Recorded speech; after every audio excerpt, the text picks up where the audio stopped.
التلفزيون المصري يشيد بالمطبخ الجزائري، والشيف المصري الجميل المحبوب الشهير يشيد بسيدات الجزائر والمطبخ الجزائري. تعالوا نشوف مع بعض تفاصيل أكتر، بس في الأول كده لايك الفيديو، اشتركوا وفعل الجرس من كلمة الكل عشان خاطر يوصل لكم الجديد والترند. وقبل ده كله هنصلي على رسولنا الكريم عليه أفضل الصلاة والسلام.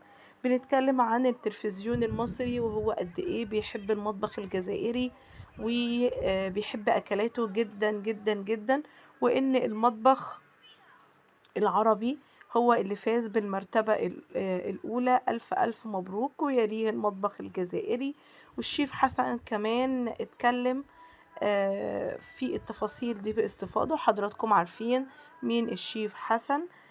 وقال إنه المطبخ الجزائري مطبخ متنوع بأكلات كتير جدا جدا جدا، وإن هو مطبخ جزائري بيبقى جميل جدا، بيبقى متنوع بين حلويات وأكلات جزائرية جميلة، وإن المطبخ الجزائري احتل المركز الأول عالميا، ويليه المطبخ المصري. الكلام ده على مستوى العالم.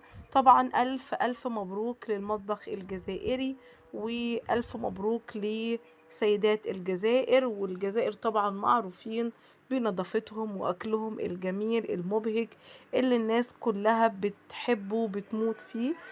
طبعا الكلام ده عالميا يا جماعة، ومش أول أو يعني دي مش أول مرة المطبخ الجزائري يحتل المرتبة الأولى بجدارة عالميا.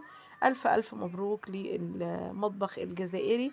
ربنا يا رب يحفظ أهل الجزائر وسيدات الجزائر والجزائريين، ويحفظ مصر وشعب مصر، اللهم أمين يا رب.